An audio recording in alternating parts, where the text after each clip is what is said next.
Hello, my dear students. Welcome to my channel Dive into Creation and Learning.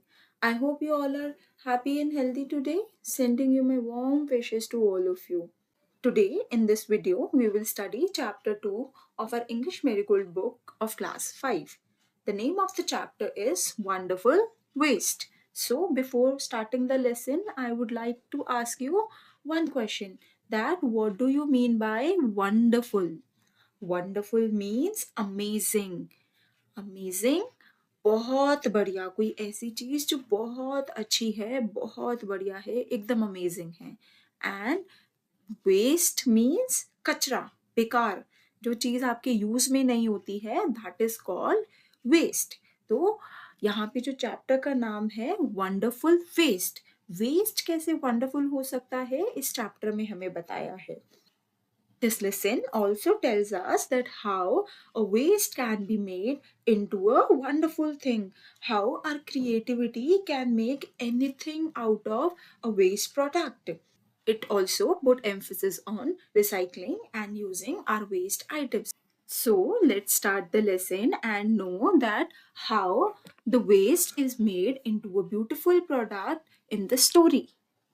Let's read the lesson.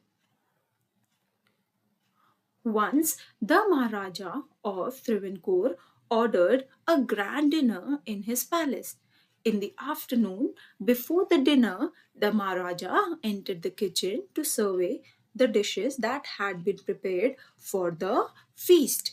तो यहाँ पे क्या है, once the Maharaja of Travancore, एक बार की बात है, एक महाराजा थे, कहाँ के, त्रिवेणकोर। त्रिवेणकोर एक जगह है, वहां के महाराजा थे जो अपने पैलेस में रहते थे, अपने राज दरबार में रहते थे। उन्होंने क्या किया, ऐलान किया, एक बहुत बड़े अच्छे से डिनर का, दावत का ऐलान किया। और वो आफ्टरनून में डिनर की तैयारी देखने के लिए वो अपने किचन में गया। ठीक है, और किचन में जाके उसने देखा कि वहां पे जो कुक है वो कैसी तैयारियां कर रहे हैं वहां पे डिनर के लिए।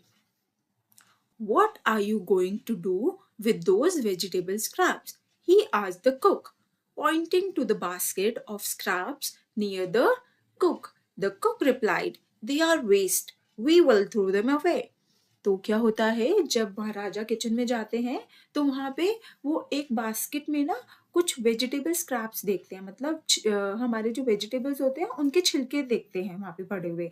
और वो एकदम से कुक से बोलता है कि ये जो वेजिटेबल स्क्रैप्स पड़े हुए हैं इनका आप लोग क्या करोगे। तो कुक जो होता है वो फटाफट रिप्लाई देता है और वो बोलता है, महाराजा ये तो वेस्ट है, हम तो इन्हें फेंक देंगे, इनका क्या होगा, बेकार ही तो चीज है ये। You cannot waste all these bits and pieces of vegetables. Find a way to use them, the Maharaja commanded sternly and walked away. अब क्या होता है, अब जो महाराजा होते हैं ना, महाराजा जो है अपने कुक को बोलते हैं, कहते हैं कि ये जो bits and pieces of vegetables है ना, ये जो bits and pieces of vegetables है उन्हें आप फेंकोगे नहीं, इनको आपको यूज करना है। और वो बहुत स्टर्नली, स्टर्नली मीन्स बहुत ज्यादा सख्ती के साथ, बहुत ज्यादा कठोरता के साथ उन्हें क्या बोलता है, उन्हें कमांड देके जाते हैं महाराजा जी। और क्या बोलते हैं कि आपको उन्हें यूज करना है किसी भी चीज में, आप इनका कुछ भी बनाओ पर आपको इन्हें वेस्ट नहीं करना है। The cook was in a fix and kept staring at the vegetable scraps for some time.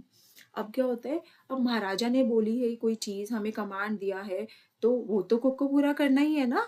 तो इसके लिए कुक जो होते हैं वो एक कंफ्यूजन में पड़ जाते हैं और वो क्या होते हैं, बहुत मुश्किल हो जाती है। इन अ फिक्स, यहाँ पे इन अ फिक्स जो है इसका मीनिंग जो है वो क्या है, इन अ फिक्स का मीनिंग होता है कि आप बहुत बड़ी मुश्किल में पड़ जाते हो कि अब क्या करें, क्योंकि महाराजा का कमांड है। अब इसको तो वो टुकरा नहीं सकते हैं ना कुछ तो करना ही पड़ेगा, और उन्हें पता भी नहीं है इसका क्या करना है। तो वो एकदम से बहुत ज्यादा कंफ्यूज हो जाते हैं थोड़े टाइम के लिए।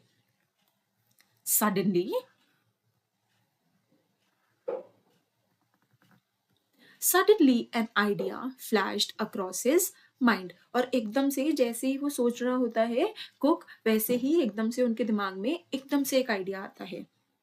He took all the vegetable bits, washed them and cleaned them well. Cook क्या करता है, कुक एकदम से वहां से सारे वेजिटेबल स्क्रैप्स उठाता है, उन्हें वॉश करते हैं और क्लीन करते हैं अच्छे से। Then Then he cut them into long stripes. He put them in a huge pot and placed it on the fire to cook. Cook जो होते हैं वो क्या करते हैं, वेजिटेबल्स को अच्छे से क्लीन करते हैं और उसे पतले पतले लंबी लंबी स्ट्राइप्स में काट देते हैं, पतले पतले लंबे लंबे टुकड़ों में काट देते हैं।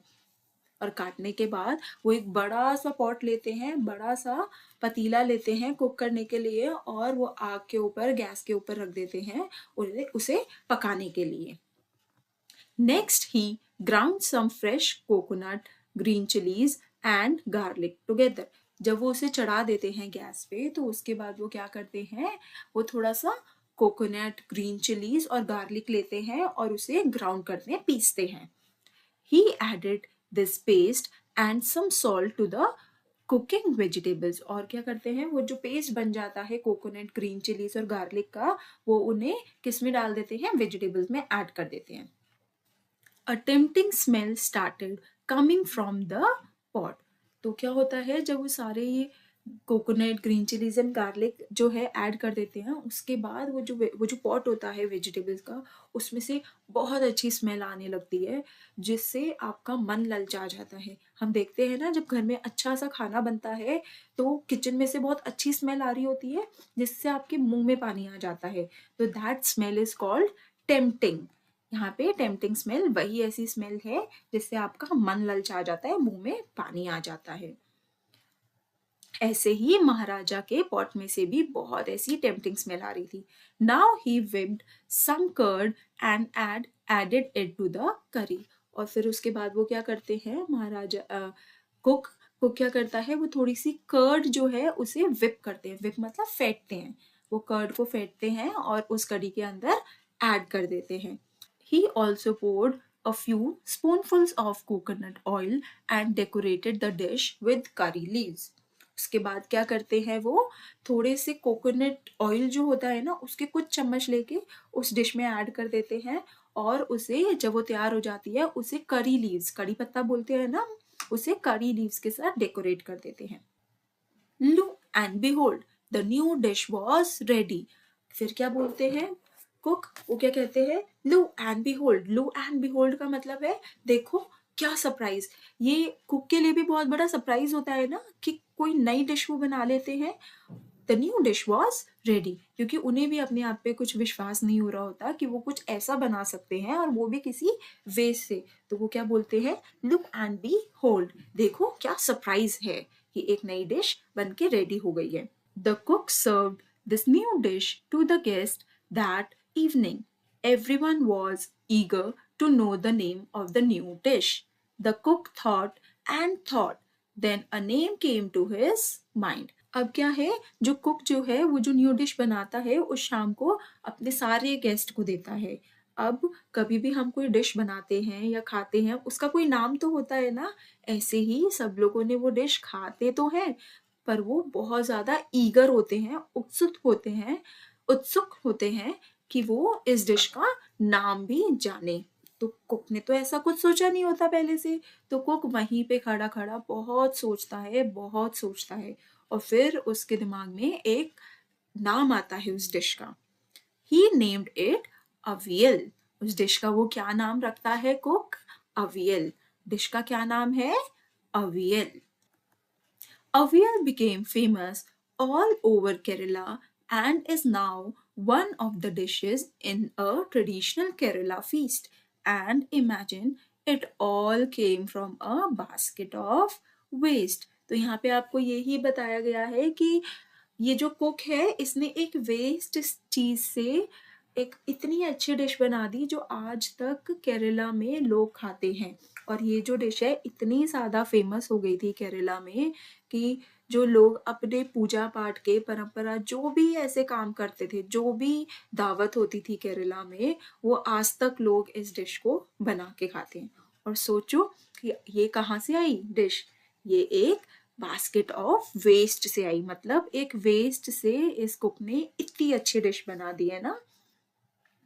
क्या आप सभी ने भी कोई ऐसी चीज़ बनाई है वेस्ट प्रोडक्ट को यूज़ करके? सिर्फ डिशेस में नहीं, हम डिशेस के अलावा और भी बहुत सारी चीज़ें वेस्ट जो है हम फिर से उसे यूज़ करके उसमें से कुछ अच्छी चीज़ बना सकते हैं। जैसे हम देखते हैं ना, पुरानी बैंगल्स पड़ी होती है, उन बैंगल्स को जॉइन करके हम एक अच्छा सा पेन स्टैंड बना सकते हैं। या हमारे पास पुराने पेपर्स पड़े होते हैं या न्यूज़पेपर्स होते हैं जिससे हम लोग बहुत अच्छी-अच्छी चीज़ें, क्राफ्ट की आइटम्स बना सकते हैं। We have completed this lesson. I hope आप सभी को ये अच्छे से समझ में आया हो। Thank you. Do subscribe to my channel dive into creation and learning. Bye bye.